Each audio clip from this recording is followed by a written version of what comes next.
All right.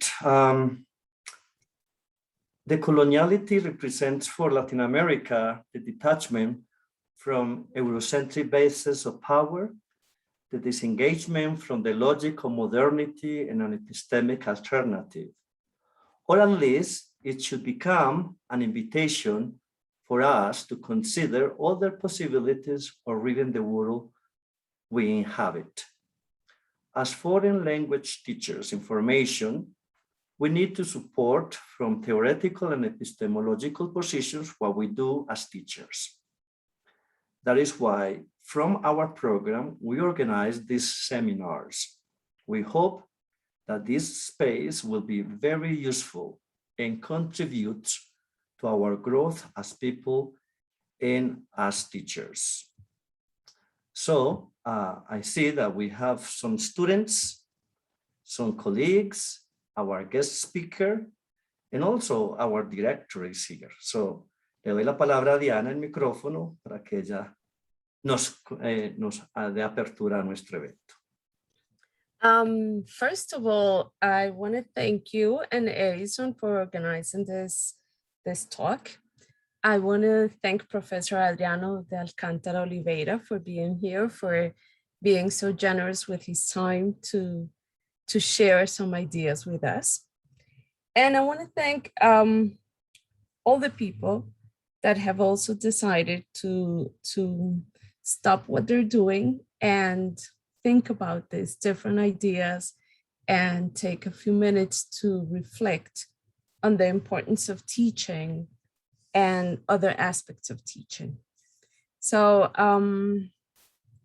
without further ado, I'm going to introduce Professor Adriano de Alcântara Oliveira Souza. I hope I didn't mispronounce anything. He's currently a researcher with a PhD in progress. He's a graduate of Letters English from the Federal University of Piauí in 2015. He holds a master's in linguistics from the Federal University of Piauí. And in 2017, he has been focusing mainly on teacher education in foreign language, reading and cognition, and critical literacy focused on teaching of foreign languages and decoloniality. So we had expected him to have a talk and some questions, but from what I recently heard, he also wants to have a conversation and to be answering questions as he goes along. So he will explain that how he's going to do it. So thank you for being here, and we're ready for you. Well, I am the one who says thank you. It's a great honor to participate on this event, right? I am sure it's going to be an evening. For me, here in Brazil, it's an evening, guys. For you, it's an afternoon, right? An afternoon of great contributions and great collaborative work, right? So as it was said, I didn't plan it to be like just me talking and talking and talking, right? So if you feel like it, to interrupt or to ask questions, to make comments, to collaborate at any moment, feel free to do it, okay? I totally believe that knowledge is built collaboratively, right? So if I am just here speaking and speaking and speaking, there is no critical literacy being built, because you are not speaking what is in your mind, and I cannot reflect about what you guys are speaking or what you guys are thinking about. So that's a talk for us to start with, okay? So to start, what I planned here on my slide presentation was that picture over there. And I would like you guys to tell me what you can infer or understand from that picture, because it is not very well seen in well, spread around, but it's really significant for the topic we are going to discuss today. Okay, so what can you guys see there? Ideas, contributions?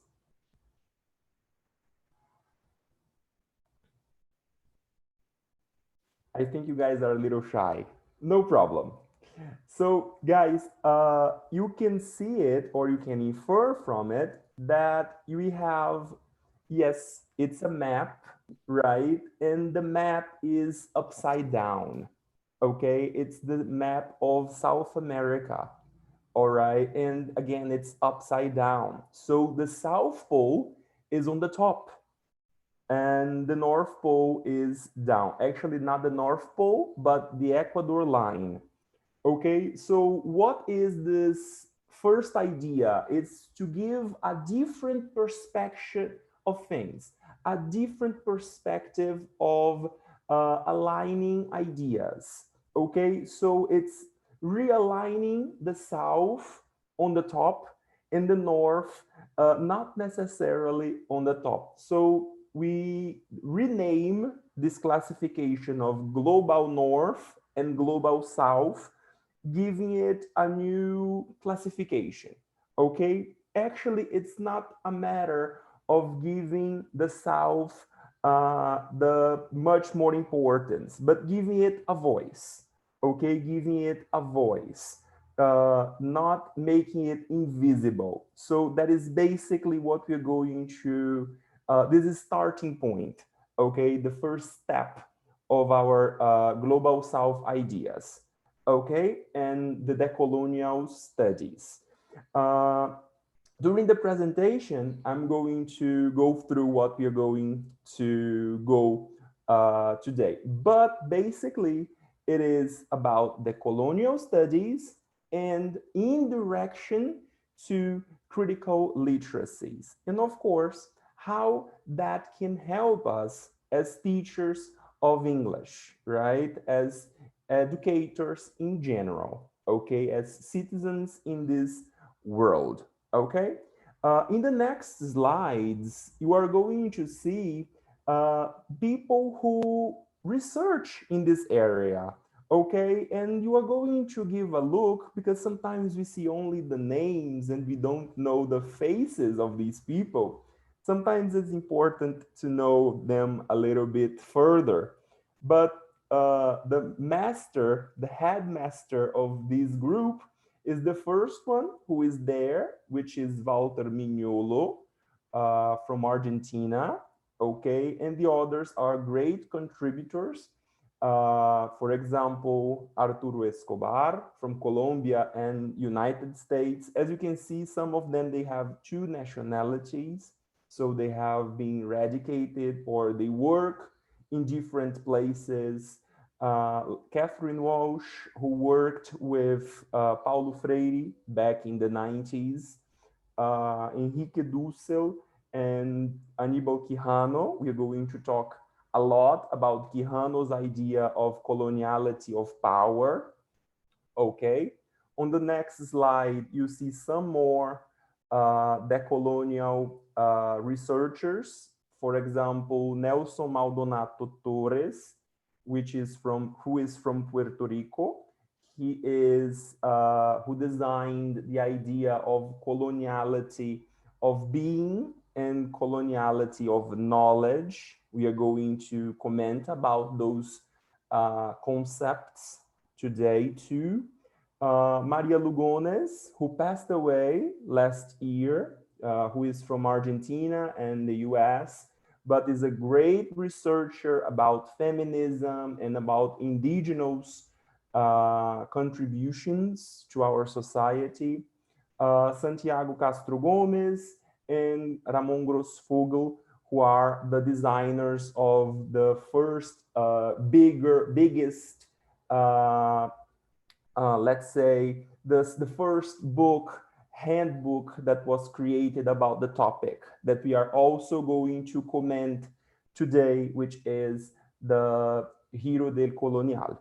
Okay, so these are like the big ones in general, right? But we also have some people in Brazil, as you can see on the next slide, who also work in this perspective. So you can see Tânia Rezende there on the top, who is a researcher especially in indigenous cultures.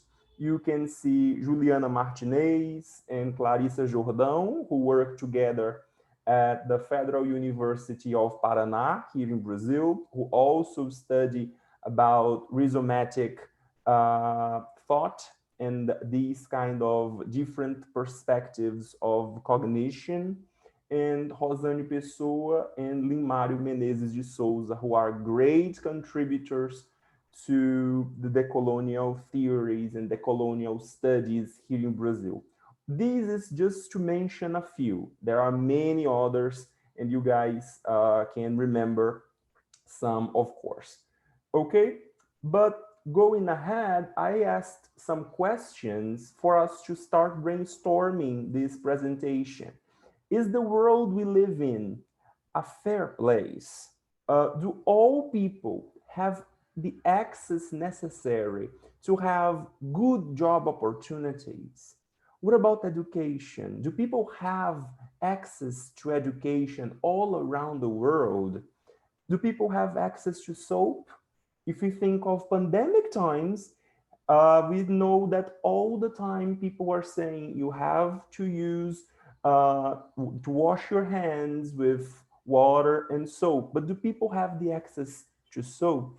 What about to drinkable water? Do we have the access to drinkable water? So these kind of questions, they are the ones that are driven by these social aspects of inequality in society.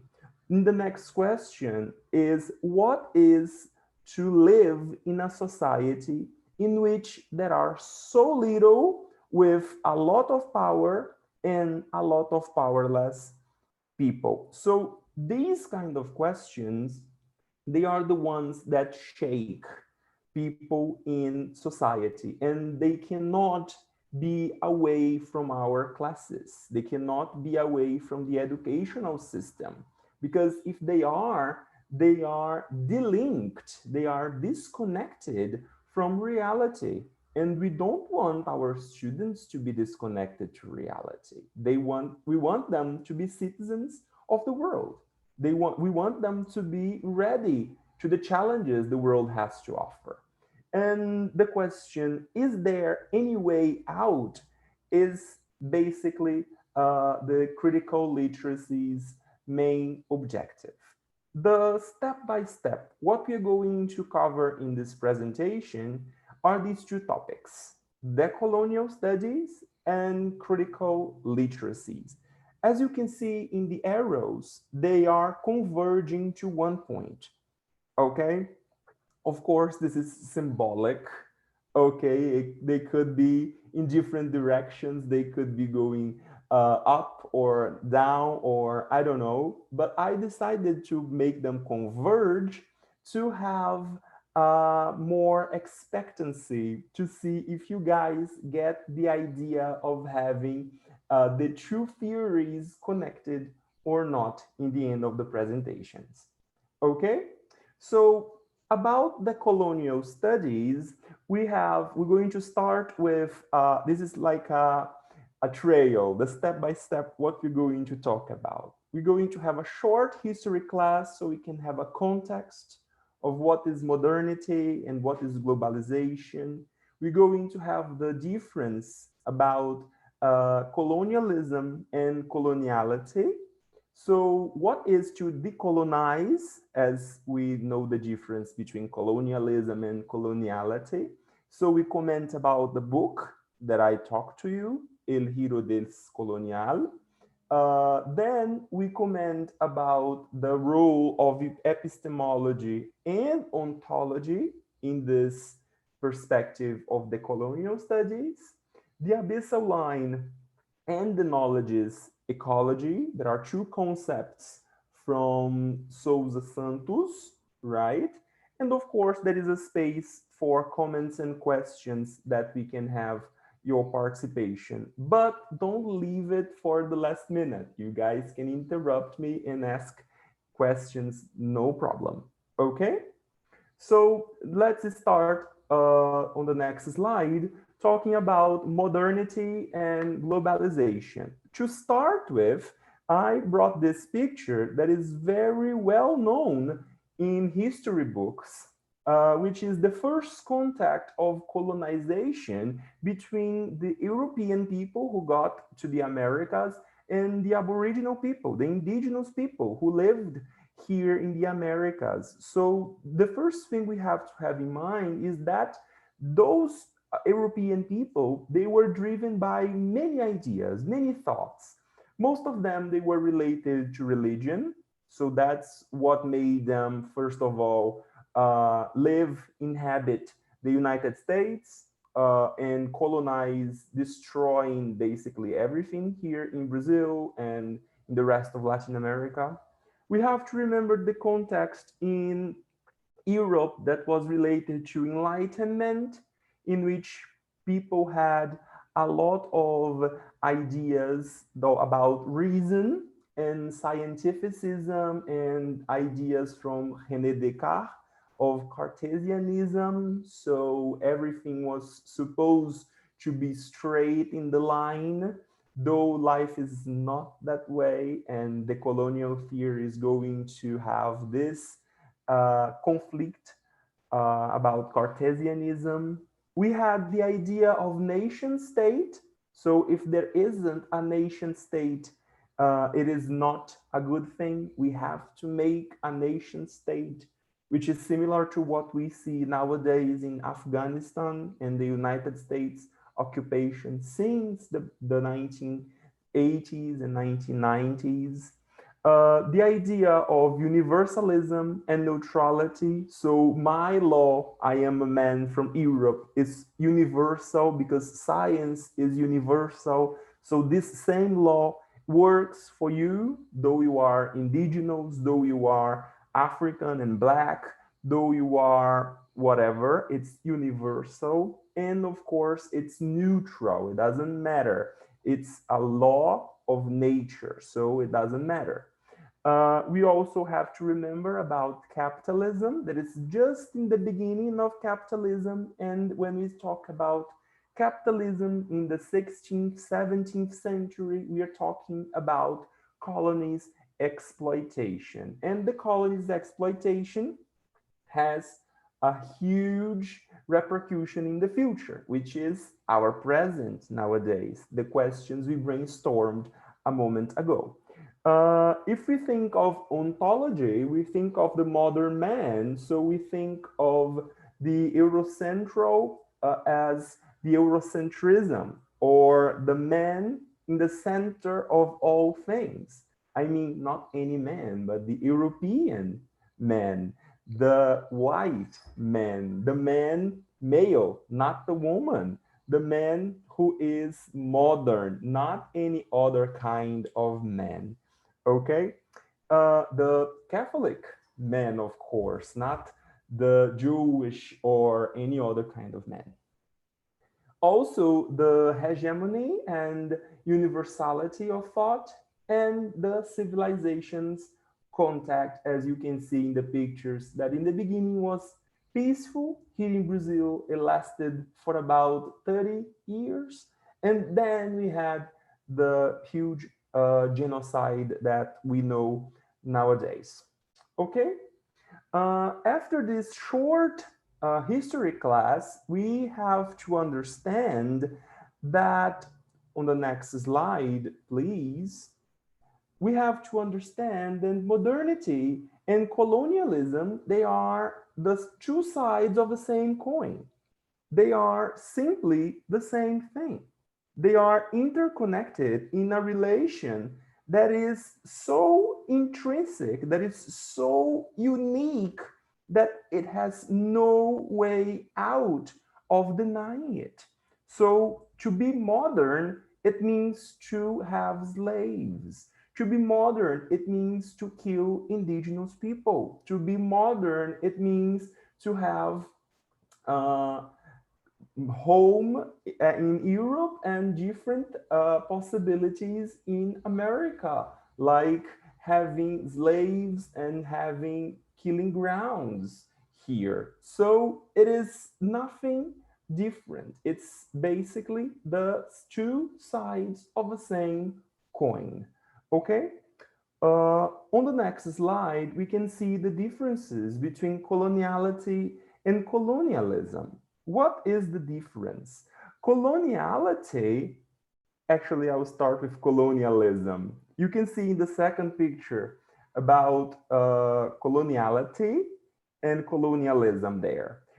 Colonialism is the expression of a process, a historic process in which it lasted about 300 to 400 years in Europe, that Europe had done this colonial process to Americas and to Africa, especially. So in parts of Asia too. And they divided the world the way they wanted. So that's what it means to have colonies. This colonialism ended and this process has finished, but the repercussion, the reverberations of this colonialism, that's what we call coloniality. That's what we call coloniality, the repercussions, the problems that are the heritage, the tribute to this colonial process. Okay, so that's what it is, coloniality. Okay, in the maps you can see the places that were invaded by each of those countries from Europe. But to have colonies and to talk about coloniality, it's not the matter of the colonial theory. On the next slide, you can think of the opposite way. What is to decolonize? Is to understand the ways that these organizations happened. So we have to remember some concepts and perceptions that happened back then. Like, for example, the colonial difference. What is the colonial difference? Is that everything that is away from the European man is the other, as it is suggested there, is the other. So what is the other? The other is everything that is not me. So it starts an ethical question. Who is not me, white and European, civilized and modern man? This ethical theory comes to Moors, indigenous people, Black people, Asians, and of course, the whites are seen as superior. This is repercuted in the future as eugenism, and of course, back in 1930s and 40s with the Nazis and fascism. But this is not the point for today. Decolonization is based on transmodernity. What is the idea of trans? The idea of not having only one story, not having only one history as well. It's having plural ideas, plural thinking, and criticizing, having different critiques. You can see there that we have some European critiques. We have Eurocentric critiques. So to the absolutism way of living of kings and queens, we had liberalism, then we have Marxism, and we have, as a critique to those, we have post-structuralism. But we haven't had anything like a way aside from Europe. But in 2007, as like the biggest mark, the milestone of that, we have El Giro Descolonial from Castro Gomes and Grossfogel, who organized this handbook, which had many contributions from different authors. Some of those I showed in the beginning of the presentation, and they have many ideas to decolonize. But in what areas, in what perspectives? Basically in two. On the next slide, you are going to see what are these two. They are basically about knowledge and about being. That's what we call ontology and epistemology. But we have there one word that is previous to that one, that El Giro Descolonial, that is from 2000, from the scholar Aníbal Quijano, that is named Coloniality of Power. That makes a third space over there. As you can see, the coloniality of power is about the power that the colony, sorry, not the colony, but the metropolis have in relation to the colony.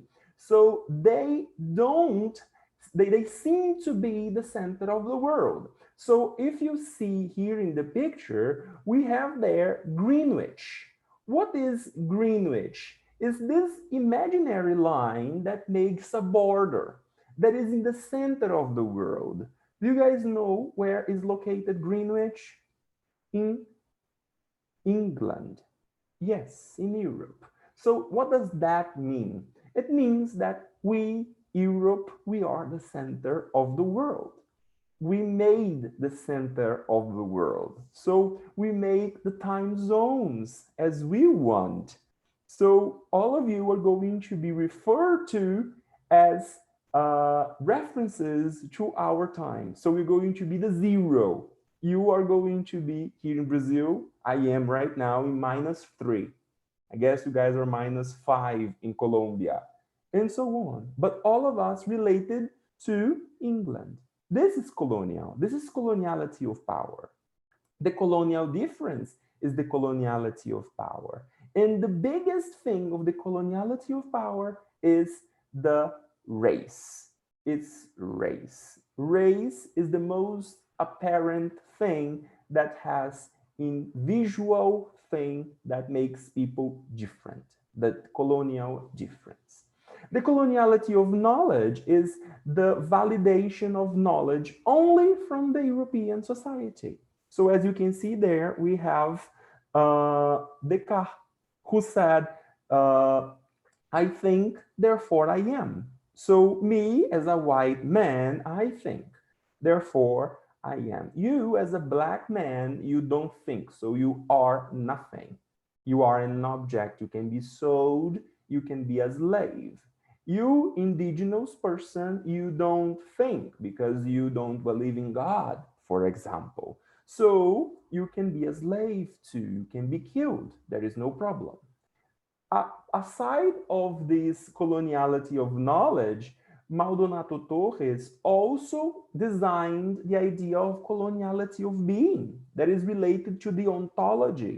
As you can see there, the Da Vinci's idea of the Vitruvian man as replacing God that was in the center of all things by man. Now man is in the center of all things.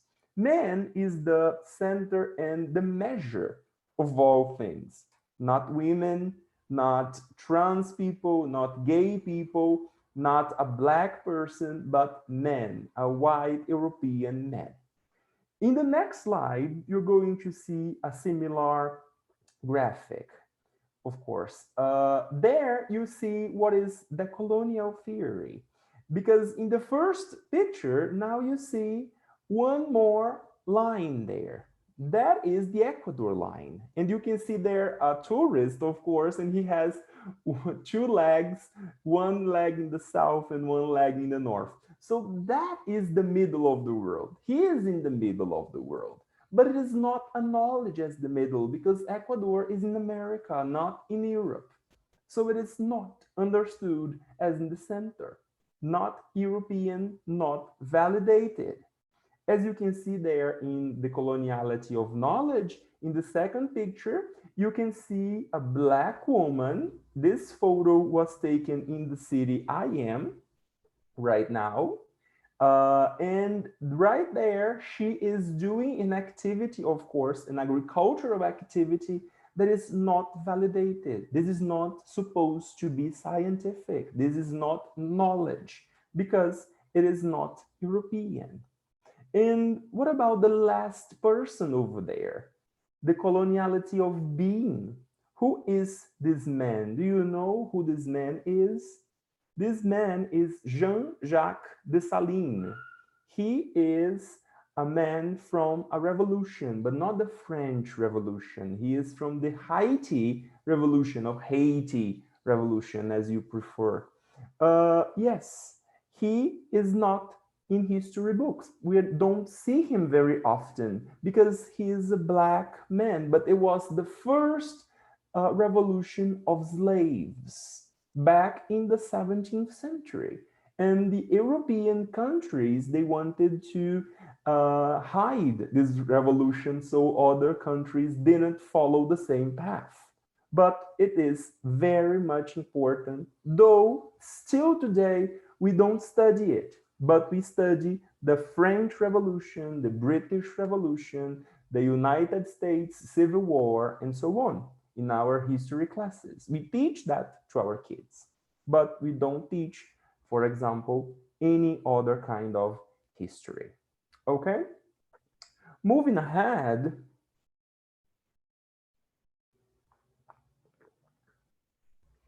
I must talk about the Abyssal Line. Oh my God, let me see the time here. Otherwise, I'm going to go way beyond the time I was supposed to speak. Don't worry, Professor. You have all the time. Don't worry.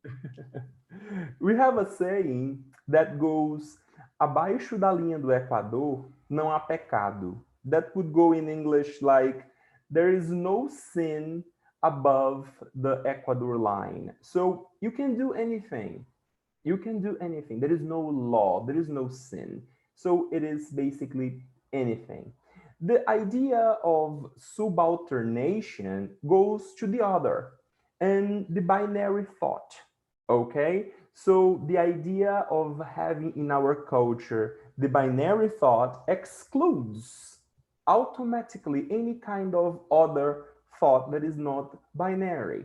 So if you don't have a different idea aside from two, you are wrong. You don't exist. So Grossfogel in 2016 designed the idea of being and non-being. So we can relate that to the concept of Abyssal Line from Boaventura de Souza Santos.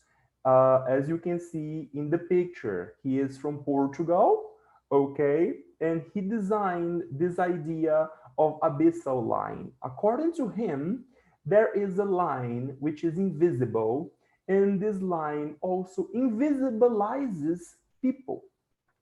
In other words, if you are not in the pattern, you become invisible. You become a non-being, or you simply get rid of your rights as a person, as a human. That's what makes people, for example, kill indigenous people or burn homeless people who are sleeping on the streets as they don't have a home to live. Projects in society based on the law have existed to erase these different people and to cleanse these differences. One example is eugenism and neoliberalism. Gender and race, they are all originated and based on these theories, okay? And of course, nowadays, the idea of necropolitics is getting a huge step, especially in right-wing politics in our society. Here in Brazil is a simple example of that. It's very visible what's happening in our political moment of instability, okay? But another idea from this same scholar is on the next slide, the ecology of knowledges. That would be surpass of this abyssal line. Okay, so we could break this relation with the other. And breaking it down, it means not having other.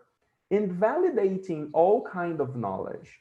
When we validate all knowledge, we end the hegemonic thought and we end the epistemicide. So if we think of ecology and those ecologic relations, we can think of mutualism, in which the true knowledges could survive peacefully, could survive in harmony. So we would have not only one line of thought, one line, one version of history, but a diversity. And if this project goes successful, we could have a hyper diversity. So we could consider, for example, indigenous thought as valid and creditable. Black people's ideas, of course, they have something to offer. Of course, their knowledge is valid, though nowadays people still don't understand what they are trying to say or their way of living. We still see them as the other, or we see them on the other side of the abyssal line, okay, or on the zone of the non-being, as Grossfogel has classified. Okay. Questions, comments in this first part? I think you guys are very silent. I don't like polarizing the speech.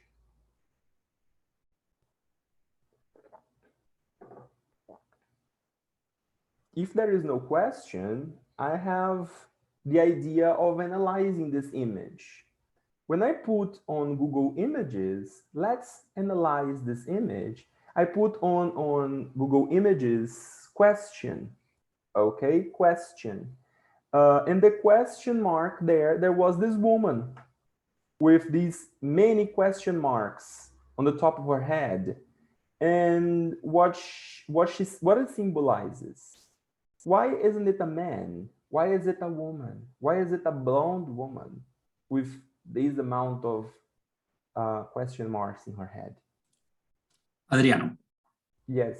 Yeah, what interesting conversation. And we have here question from Mateo Quiñones, and he asks, and what if other knowledge does not contribute to the development of humanity? Yes, totally agreed. Mateo, the point is not like everything is worth. It's not, for example, what we see nowadays as anti-vax, for example, people who are completely don't believe in vaccines. That's not the point, okay? The ecology of knowledges, it doesn't want epistemicide. It doesn't want us to kill epistemes, to kill knowledges, as we have been doing so far. So what does it mean? It means that we would take this kind of knowledge and live in harmony with it. So we would listen to, for example, Black people's religion and respect it and understand it. Be peaceful with it. Not necessarily agree with it, but live in harmony. For example, but this has a limit. And that's what I think it connects to your question. This has a limit. What is the limit? The limit is humanity. We have to remember what Adorno calls revolutionary violence. According to him, which is the basis of critical from Europe, right? The post-structuralism, Habermas and Adorno talks about the idea of violence and revolutionary violence. According to him, no violence is good. But if necessary to have a revolution, we need violence. What does it mean? If you are going to have a revolution to change things, then you can use violence. Otherwise, it's not possible to use violence against that, against anything, because there is no way out. So you need to use violence. But using violence for violence, it's not okay. So every kind of knowledge, okay, but if the knowledge you want me to agree with violates me, so it's not possible to live in harmony, because it's a violence to myself. So it's not possible. Okay? So that's the point. If it's not good to society, to humanity, then it's not possible. Though the point is validating, crediting everything. All right? I hope I have responded. Well, analyzing this image is basically the stereotype of a blonde woman. Blonde women, according to the stereotype designed in the United States, they are dumb. So they are the ones supposed to make questions. They are the ones who know nothing. They are the ones who ask stupid questions. So when I put on Google questions, question mark, you will find this picture easily. It works the same if you go in a different direction. If you put people, for example, winning a prize on Google Images, probably you are not going to find a black man doing that, because it's going to represent the stereotype of black men not receiving prizes, not winning prizes. Okay? So what is the point of critical literacy? Let's talk about that. Let's question that. Let's criticize that. Okay? So about critical literacies, the path we're going to go through is this. What is literacy? What is it about? What fields does it communicate with? What is it for? Then we culminate in critical pedagogy, and then we go for literacy, literacies in plural, new literacies, multi-literacies. So then we go to critical literacies. Okay? As time is running, I'll try to go a little bit faster, okay? So what is literacy? On the next slide, you are going to see that basically we have, if we think of the 4 skills, we see reading and writing and speaking and listening. And the literacy support is based on reading and writing. So first, the idea was being a literate person. It means that this person is able to read and write. But this is very open. We don't have many specific points. Read how much, write how much. So we need some pattern to be followed. So on the next slide, please, we're going to see some different ideas. So first of all, the question is literacy only about reading and writing? So yes, it's about reading and writing, but not only. Here in Brazil, the first ideas came with No Mundo da Escrita, right? In a psycholinguistic perspective from this author here, Mary Cato, right? Back in 1986. But not only, nowadays we have technology and literacies, as you see there in plural. This book here has new editions, right? So last year, this year, we have new things coming and going, okay? On the next slide, please. So we had a lot of social linguistics contributions, especially with Brian Street in 1984, who starts to approach literacy as a social and ideological practice. So we understand that when we read and write, these practices, they are not away, they are not delinked from social and ideology, social practice and ideological practice. And of course, these practices, they are surrounded by power relations and cultural practices, okay? So his ideas support basically all research in the 80s and 90s. And back then, what it meant was literacy was the same as alfabetização. I'm not sure if in Spanish we have the term alfabetización, I'm not sure. But the idea is learning to read and write, the first steps of reading and writing, okay? Please, next one. Yes. And then it comes the person who is very much interesting to be talked about, that is Paulo Freire. And the point is, what is this literacy for, right? Learning to read and write is important, okay, but if you think of learning to read and write, and we see this picture of this classroom there, we can see a teacher, but the students are sitting on the floor. The room is messy. Of course, it looks like dirty. It looks like there isn't much money involved. So literacy should also be involved with education, and education should be seen as a key to social transformation. So what is the main idea of Paulo Freire? That education is supposed to change the world. According to his words there, education doesn't change the world.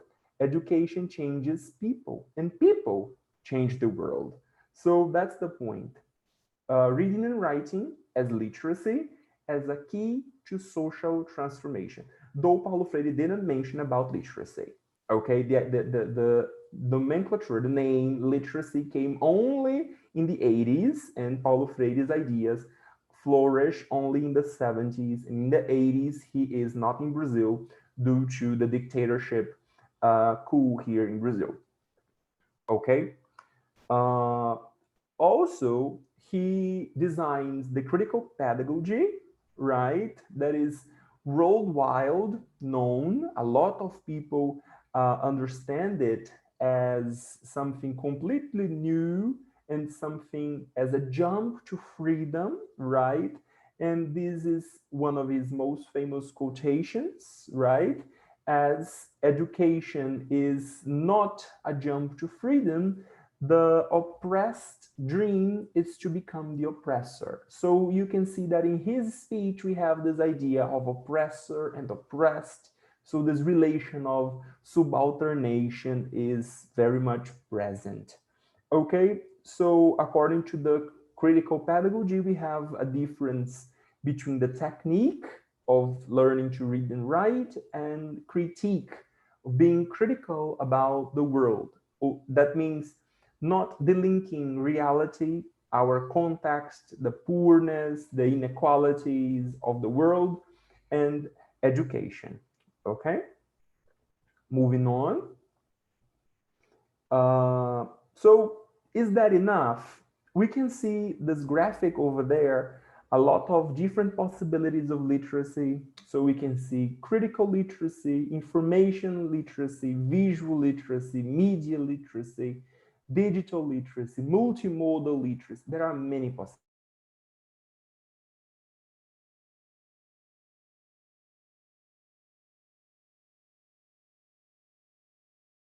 Of visual literacy, that is not only images, but also about the design and the ideas of organizing the words and the letters and the graphics all together.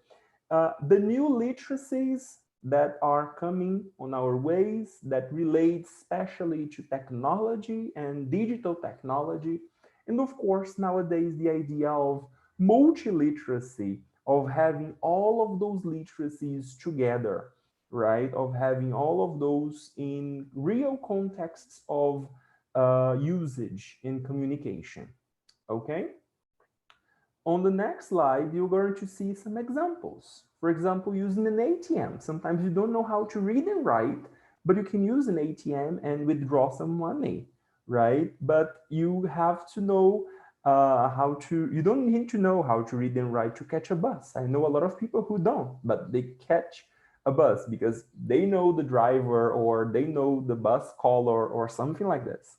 But nowadays, we know we need to use WhatsApp, we need to use a computer, we need to see signs everywhere, we need to go to the supermarket.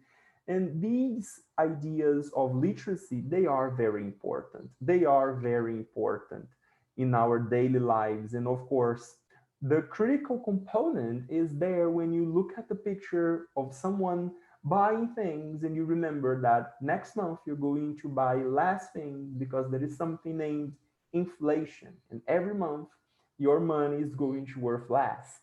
So you're going to need to work more and have more money to buy more things. And this kind of idea, it's a critical means, all right? Moving on. So I put there some examples. I'm not sure if we have the time to comment about them. It's been 1 hour of speech, but you guys can see the differences here in Brazil, right? The first one is about a comment from the Brazilian president who said that the vaccines, they were not guaranteed. So if you can, they would not guarantee anything. If you take a shot, maybe you can turn into an alligator. So a lot of people made memes about that, as you can see that. So if you take a vaccine, you're going to become an alligator. In the picture above it, below it, sorry, you can see there Rio de Janeiro, in which you see 2 districts. One is São Conrado, which is really rich, and close by it, you see favela, right? Favela da Rocinha, which is very, very, very poor. The one in the middle, you see a black woman, and on the top, you can see the friend who wants to date with you. So my friend wants to date with you. And the person says, send a picture of her. And the person sends. This is a meme. It's like the person who is very ugly, the person who is a stereotypical ugly woman is a black woman with, of course, out of the pattern of what is supposed to be beautiful, right? And criticizing that is very important. Another one is there when your Uber driver arrives, but you probably safer driving drunk simply because of the fact that there is a woman driving. Of course, this is also a terrible stereotype. I can say that by myself because I learned to drive by a woman. She taught me, and I can say that she taught me very well. But as you can see, the stereotype that women cannot drive well, it's also there in jokes, but these kind of jokes, they are prejudicial, they are terrible, and they repercute in something in our society, all right? For us to finish, I put there this quotation: all there is, while things fall perpetually apart, is the possibility of acting from where we are. So don't forget, where we are is where we connect from, okay? Don't forget to look to the past, but move on, okay? Those are the references I used. And in the final page of references, I put again the picture in the beginning. So I would like to listen, if possible, to you guys' ideas. If it changed something after my speech, or if it's the same after everything that we discussed. If you look at this image and you see the same thing that you saw in the beginning. Thank you very much, guys. It was excellent being here.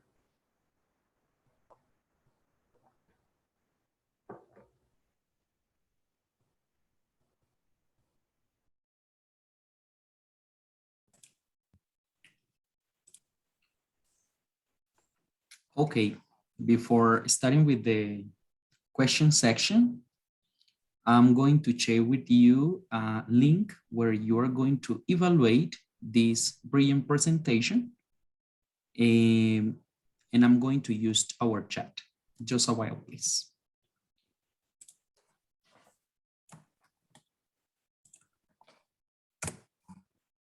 Well, Adriano, I think it was a very thought-provoking presentation, very insightful.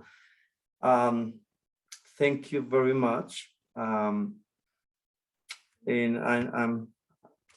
I was aware of, I mean, you wanted to share with us a lot of your academic process and the time is limited, but it was very interesting. And one of the things I want to mention, and I don't know if you want to maybe elaborate a little more, is about colonialism and coloniality, because sometimes we use that indiscriminately. So we think, I mean, we use it like this to refer to the same situations, and you were very, you make show us the differences. And one of the things about coloniality is perhaps something that occurs maybe inside the same community or country. And perhaps each one of us, although we are Colombians or mestizos, we can also reproduce those patterns of coloniality when maybe in our discourse, in our beliefs. So I don't know if you want to, once more, to elaborate a little more about the difference, sure. Because I think it was, to me, it was very interesting to see that difference there. Sure. Oscar, I can give you 2 examples. I think on the examples I can be brief, and at the same time, we can visualize it better. Some time ago, I was watching on the internet in a movie. I'm not going to remember the name of the movie right now, but there was a woman working in a supermarket and she was helping a lady to pack her groceries, right? And she was Black and she was helping a white woman to do that. And out of a sudden, the white woman looked at her and said, wasn't it great to have those times in which we had cotton camps over here, cotton fields? And they were like, no, it was terrible. Because the cotton fields, they had slaves. And as I am Black, I would be one of the slaves. So that would break right between coloniality and colonialism. You see, colonialism would be, back then, there was no space for a rule. There was no space for humanitarian rights. A Black person was not a person, was just an object. As an object, she could be sold, she could be used at any time as the master wanted, for example, to abuse her at night, or to sell, or to whatever. But making the examples a little lighter, and an example of coloniality, a friend of mine, once he got to São Paulo, which is a huge city, and he got from his flight at very late at night, though São Paulo, it's a city that never sleeps. And he was supposed to get to the place that we were together. And but we told him, be careful because it's late and you go in on foot, so be careful. It's very close, but be careful. And he said that while he was going there, he saw a Black man approaching. And by instinct, what he did was he crossed to the other side of the street. And when he did that, the Black man did the same. The man crossed the street to get close to him. And he was really afraid of that situation, you know? And when they got very close, when they were like running into each other, the black man got to him and said, hello, my name is Alexandre. Are you Daniel? Yes, I am, because I am here to pick you up. You see? Wow. We were there being afraid of him because he was going there on foot by himself late at night. And we asked our friend to pick him up. But he was afraid of our friend because he didn't know him. This is a trace of coloniality. Because even though it wasn't colonial time, the period, the process of colonialism is over, we still have something in us. We still have something. And this something is sometimes not explained. This something is sometimes unconscious. It's terrible to think about that later, right? But it is. We do it. And the important part is to reflect on that and think about why we do that. On the next time, are we going to do that again? Yes. Adriano, I also have an interesting question. And we were wondering for identify how to contribute to the development, for example, of critical literacy from a decolonial position with English teachers. And maybe because English language is used sometimes for colonized. So how to fight with that situation? I see. How to fight back, right? I'm going also to tell a story. I like that kind of idea of telling stories. Edison, I don't know if you are into literature, but you can remember The Tempest from William Shakespeare, in which Prosperous, the European, got to an island and he found Caliban, right? And he named him, he did everything for him. He taught Caliban his language, right? And in the end of the day, Caliban got to him and said, okay, now I know your language. It's basically the same. Now we know their language. Now they gave us their language. Now we have the power to fight back. You know what I mean?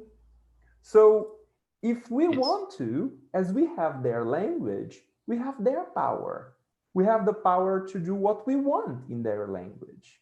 We can swear at their language if we want to, for example.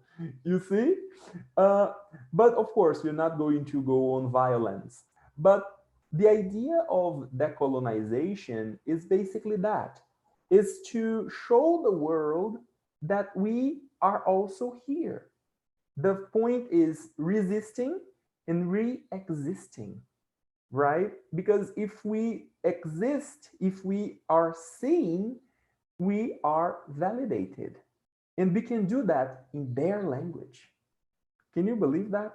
In their own language. But of course, that means we are not going to go to our classrooms and simply reproduce a pattern, right? Reproduce a pattern.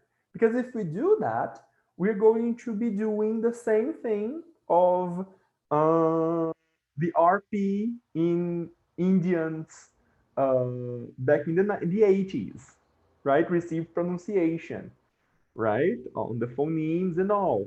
So it's just, you have to do this, you have to do that. A British English, American English. But if we open a little bit more our minds, English is spoken more spoken more by foreigners than by native speakers. So what?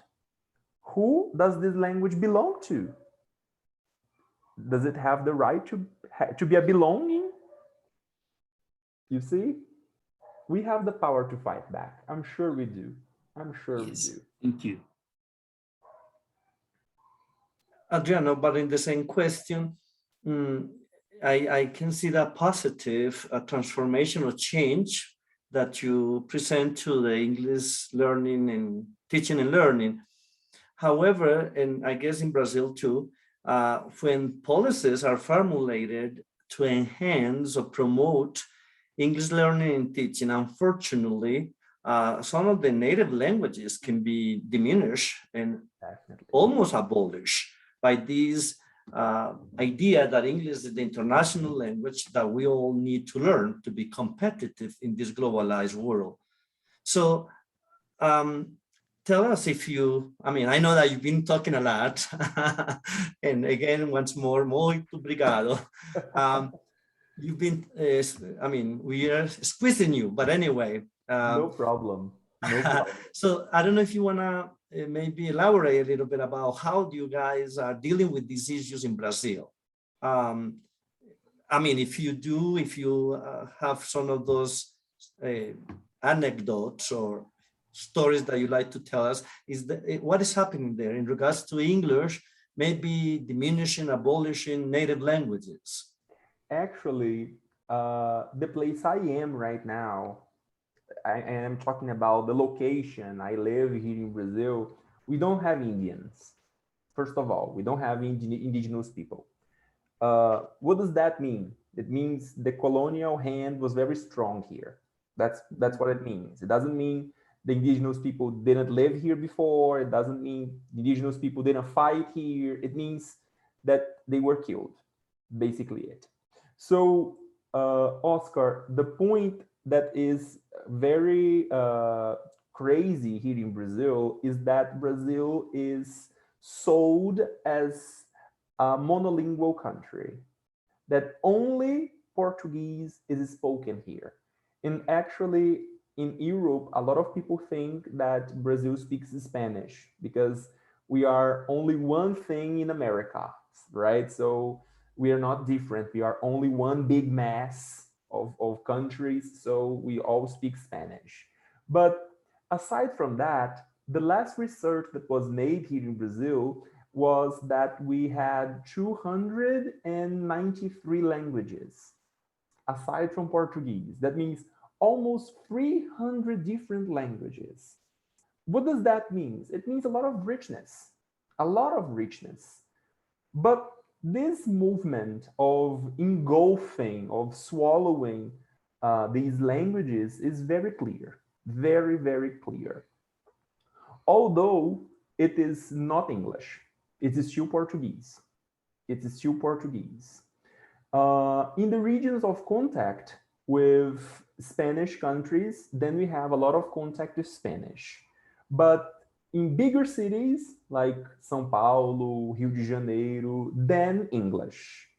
Otherwise, just Portuguese, only Portuguese. The state I live in, as I said, there is no indigenous tribe, indigenous country. There isn't.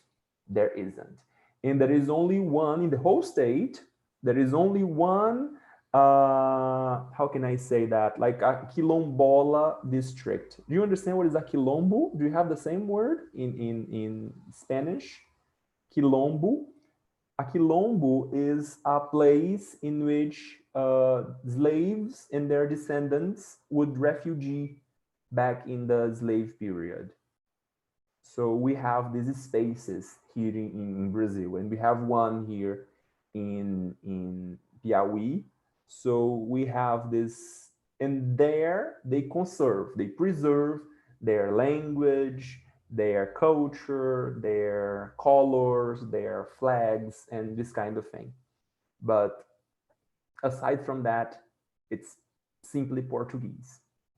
And once again, it doesn't mean there was no fight. It doesn't mean there was no indigenous people here. It means that the colonial power, the coloniality of power was very, very, very strong here, specifically in this place. Good afternoon. Good afternoon.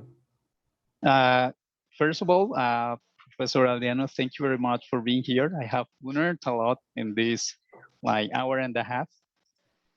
And yeah, I have a question. Second of all, I apologize myself for not turning on my camera, but I am at work right now.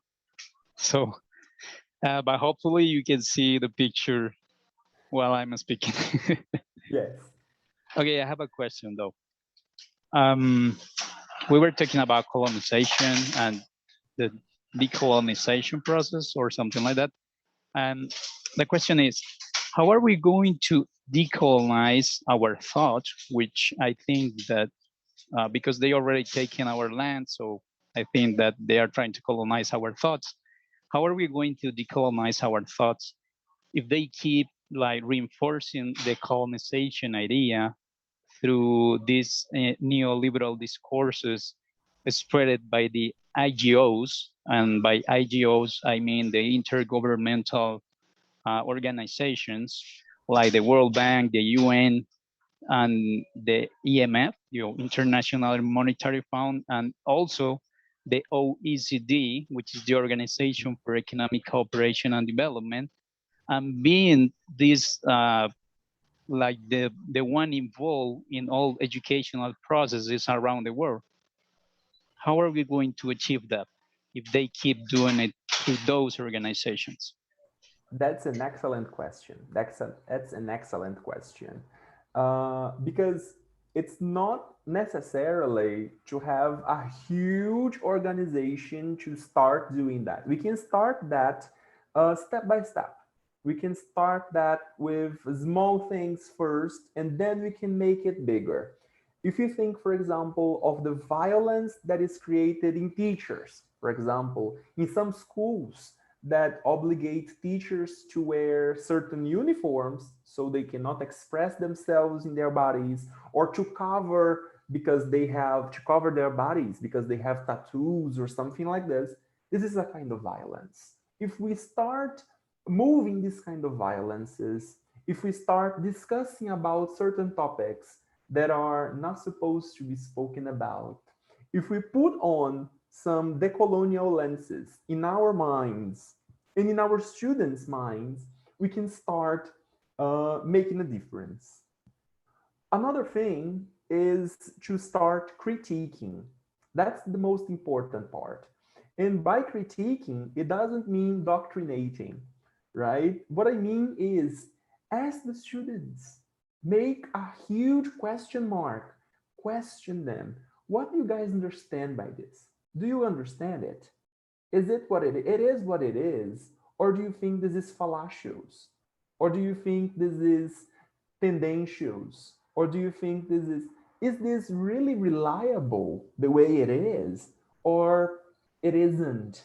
Of course, you don't need to start with something very rigid like the organizations that you mentioned. You can start with some very poor fake news with your students, like in the first class, and the students are going to start laughing. Oh my God, this is so poor fake news. This is very easy to identify it's fake.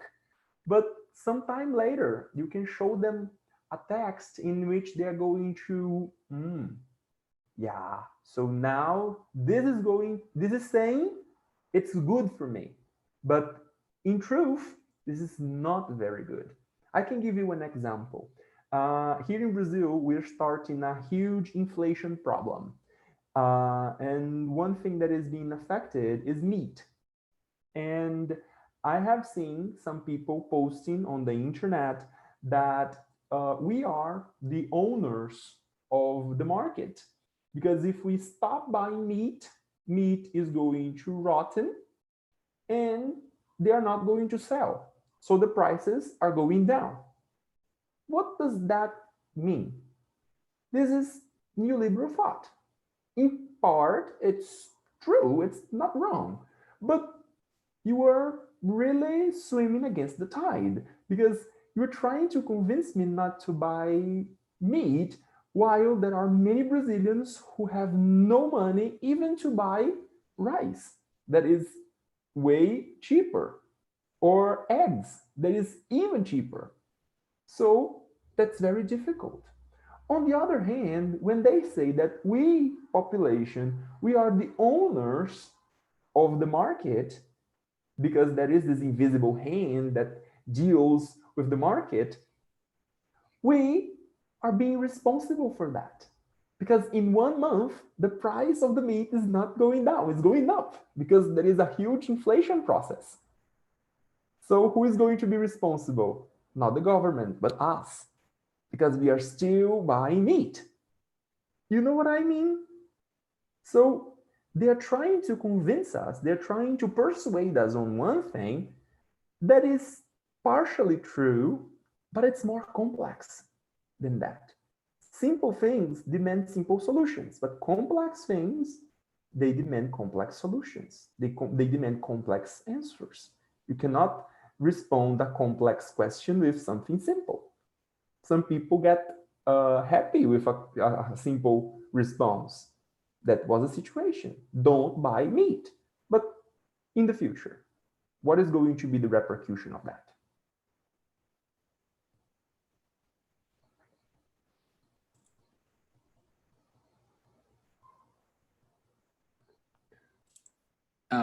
Adriano, I also have a question, because, okay, we are talking in general ideas, but how could we focus, for example, these decolonial practices inside an English classroom or with pre-service English teachers? So what is the role of the teacher for promoting these specific practices inside and even outside the classroom? What is your recommendation, for example? Edison, these theories, as we have seen, they are not simple. They are very complex. So I don't see these perspectives being taught, for example, in basic schools. I think it's more reasonable to have the schools being taught the themes they are taught, but we have some reflection time. I'm sure you have some 2 minutes or 5 minutes to stop and have a short debate with your students. I have a research in which I get only images with Black people. And of course, they are not in subordination positions. They are winning prizes, they are reading books, they are opening businesses, and in the end, I asked the question to the students. Do you think it was easy to create this slide presentation? So this is a very simple activity in which the students get involved. Of course, the internet is huge. We have a lot of possibilities to find, but it was not easy. It was not easy. You see? So I really disagree on having this knowledge I showed you here, these scholars to basic schools. But as I saw here on the chat, but talking about interculturality, for example, it would be a great idea. There is one perspective from Professor Valkyria Montmore, who talks about having the global, then you have the local, and then you have the glocal. What does that mean? You can see, for example, the piece of news that you are teaching about. Of course, you can do that as an English teacher. You get a piece of news in English, of course, and you start talking about, I don't know, skimming, scanning, or keywords with your students in a reading class, of course. And then you start debating about it. This is global news, for example, about the Afghanistan situation or COVID's pandemic. And then you relate it to Brazil. What about us? What about Colombia, our friends? Did you know that while all of this is going on, in Haiti, there is going on an earthquake? There is a lot of people dying? Yeah, some people don't. But it is piece of news. And then you start thinking about the adaptation of these things here and there, the glocal, right? So people in Afghanistan, they're having this, they're facing this problem. In Brazil, we're facing a different problem. But what do we have in common? What do we have different? So then we could have a good discussion. Do you understand what I'm saying? Sure. Thank you.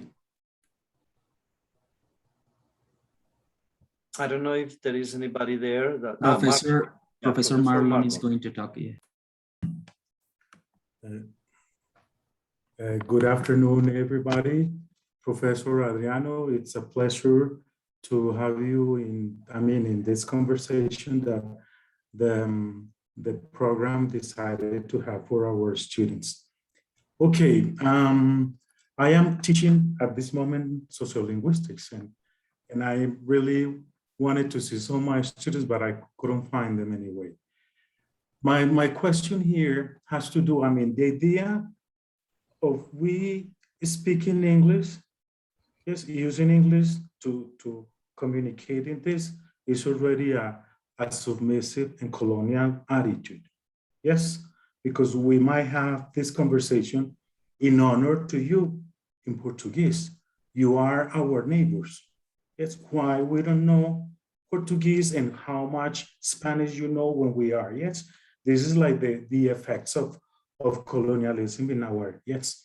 My question has to do with the question that Leon, yes, the student was addressing in regard to all those organizations, but especially when we talk about the colonialism of English only.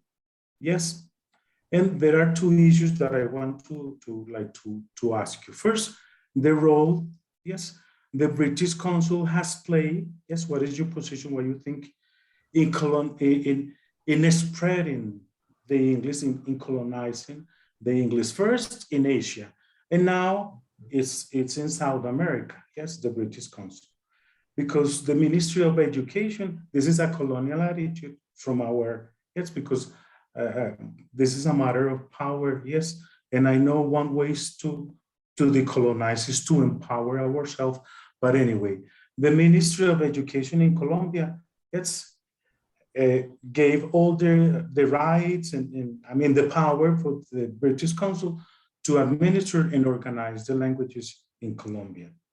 All the literature that comes to Colombia in regard to language teaching and language learning, it's Cambridge or Oxford. There are no more publishers. Yes, there is a control of the English language here. Yes, how can we empower, yes, ourselves in that way? It's because we see how we can see the history. Penny Cook already mentioned about that. What the British Council has done in Asia and how they transform the curricular. Yes, one way to colonize the country, take the religion and the language. Yes, so we need to find an ecology of languages. I'm really glad to see that Diana, our director, is including more languages in our program. This is a way to maintain it. So the first one is what do you think about what the British Council is doing, yes, and how we can empower this pie, yes. And the other one has to do with the idealization we have made of the native speaker, yes, because or teaching a standard language, which nobody speaks standard language, or English, okay. So there is an idealization, but that is effective non-native teachers and in comparison to native teachers, like the commercial open English, yes, and very interesting position, the director some years ago of the Teaching English organization write an interesting letter to this guy, yes, because of the commercial, because learn English with a native teacher, yes. So what is your position and how in your country? Yes, because I know the English organization have a position in regard to make visible, yes, and even respect the idea of non-native English speakers, because people prefer native speakers. So what is your position? I'm sorry for my, it's the stand here, okay. Very nice. Professor Marlon, I think we could have another presentation of 1 hour about this, these questions. But to make it short, I have two acronyms about that. The first one would be EMI, right? And the second one would be EFL. The first one, EMI, is what we're doing right here, right? Just to remember you guys, English as a medium of instruction is really much used to teach because we don't have a language in common. It's a shame, as Professor Marlon said, that for me as a Brazilian to have a whole coast directed to the ocean and the other whole front, the whole border directed to Spanish friends, Spanish neighbors, and don't speak a word of Spanish. For me, it's a huge shame. But on the other hand, learning English opens doors in my professional life, in my, anyways. What about EFL? That is English as a lingua franca, right? Or ELF. The idea of ELF is very funny because you can remember the, how can we say that? The creature, right? The fantastic creature, the elf. Have you seen an elf?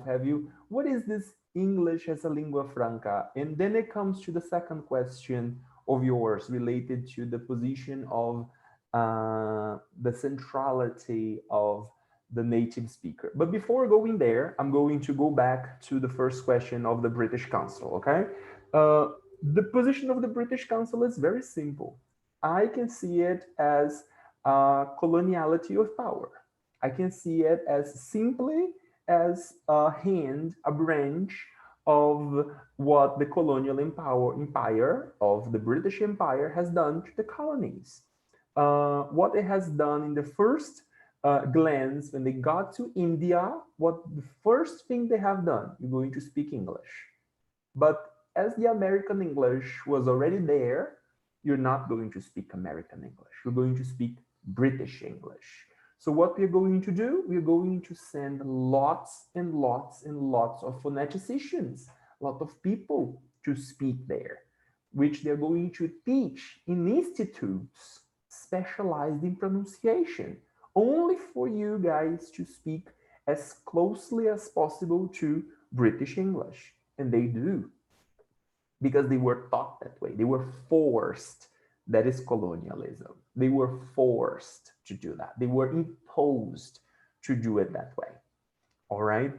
But talking about what is the role of a native speaker, this is very questionable.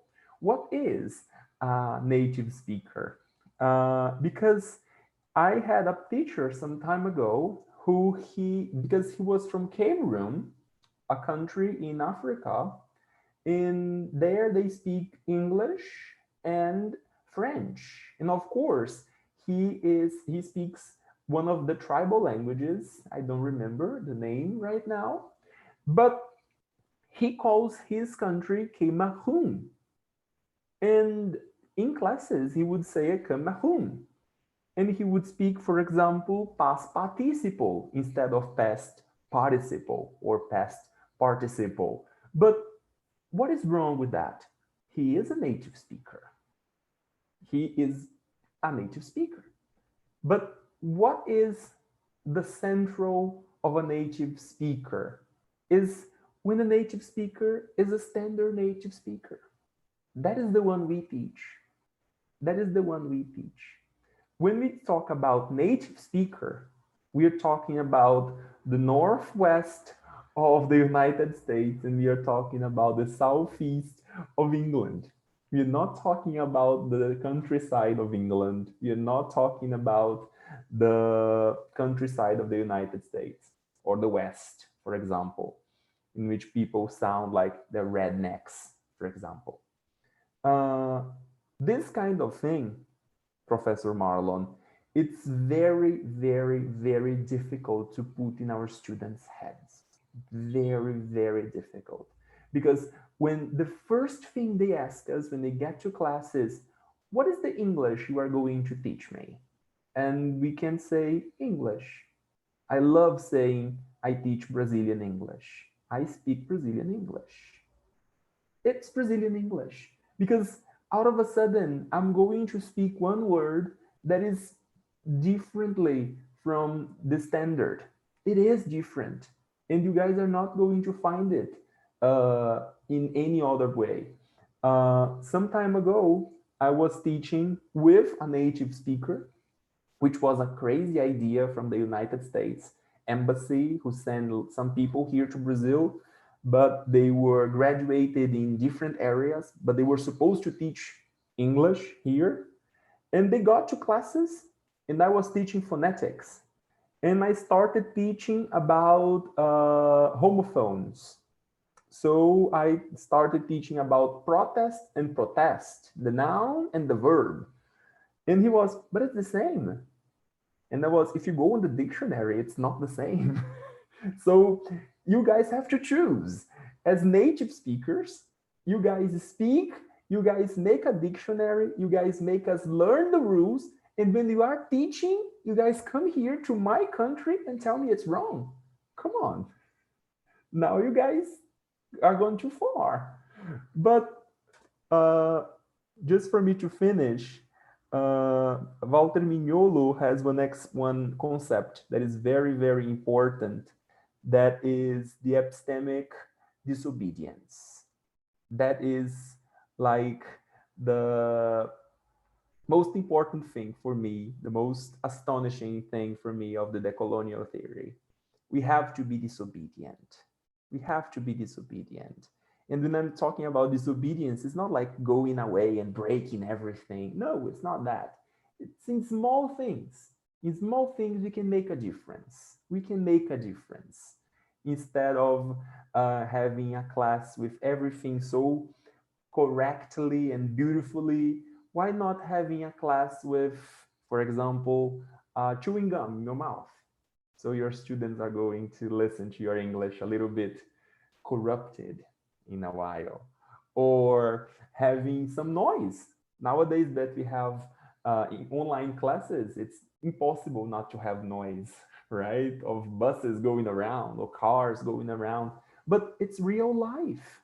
It's real life. In real life situations, we are never going to make the world stop so we can listen, right, to what is being said. Thank you, Professor. Thank you very much. You're welcome. Well, I guess, as you can see, Adriano, it was a very thought-provoking. We've been really enriched by your presentation. So I think we don't have more questions. We could maybe develop more questions here, but I guess it was very nice. Thank you so much for your generosity. It was to the community that is here. We want to let you know that once we invited Adriano to be with us, he accepted with a profound smile. And so thank you so much. I think it was beautiful. I don't know, Professor Edison, if you want to say something in Portuguese, so we can break those rules of having these presentations that are organized. Podemos hacer así uso de nuestra interculturalidad, hablando pues outros idiomas. Não, a verdade, Adriano, a gente agradece bastante a sua presença aqui, e é muito importante para nós reconhecer também que essas posturas e essas problemáticas sociais que acontecem no Brasil, por exemplo, obviamente a nível latino-americano, nós estamos enfrentando aqui a mesma situação, praticamente, porque seus problemas são nossos problemas justamente porque nós somos vizinhos. Então, desde essa perspectiva, acho bastante importante ter você aqui como um vizinho, como um amigo, e a ideia, obviamente, é continuar fazendo comunidade acadêmica. Desde a Universidade Católica Luiz Amigão, você sabe também que tem uma casa aqui na Colômbia, que vamos continuar fazendo academia, e com certeza vamos ter muitos processos juntos, tá? Então, agradeço muito e fortemente. I disagree with Diana. I was able to, I understood. So Diana said it was different. Sorry, but well, maybe I know Portuguese already. Very nice. So, Very nice. Adriano, thank you so much. Muchas gracias a todos los participantes. Vamos, Adriano mentioned Waikiria Montemor. She will be with us on September the 24th, un viernes, Friday. So, de una vez estamos dejándoles saber a los estudiantes y a los colegas profesores que qué bueno que estuvieran con nosotros. Muchas gracias por la participación. Solo algo, profesor, y me disculpas que te interrumpa. Voy a volver a pasar por última vez el link de asistencia. Ahí lo estoy acabando. Y para los que no lo han hecho, una vez más también el link de la evaluación de este encuentro. Gracias, profesor Edison. Well, that's it. Excellent. Excellent, Adriano. It was a pleasure to be here, guys. I'm really happy and honored, okay, to be here. I really hope it was an open minder for you guys, and of course, a lot of new ideas, a lot of new perspectives, and some review of ideas, maybe, and a lot of collaborative work. I think that's how we can build a new future of ideas and research together, right, guys? Don't miss Professor Valkyria Montemor's presentation. I'm sure it's going to be incredible because it's really, really brilliant. And thank you very much. Thank you very much. Thank you. I want to say something, Professor. Sure. I would like, yes, I don't know. I hope this is not going to be the only time we're going to have you. The invitation, I think, would be to keep on having like an intercultural dialogue or conversation and see how you are training and the new generations of English teachers, and to see, yes, how we are doing our job and exchange ideas and new ways to decolonize this Latin American country. That's great. Yes, thank you very much. Thank you. Okay, bye-bye to everybody. That's great. Ciao. Bye-bye, guys. Ciao, ciao. Bye, Adriano.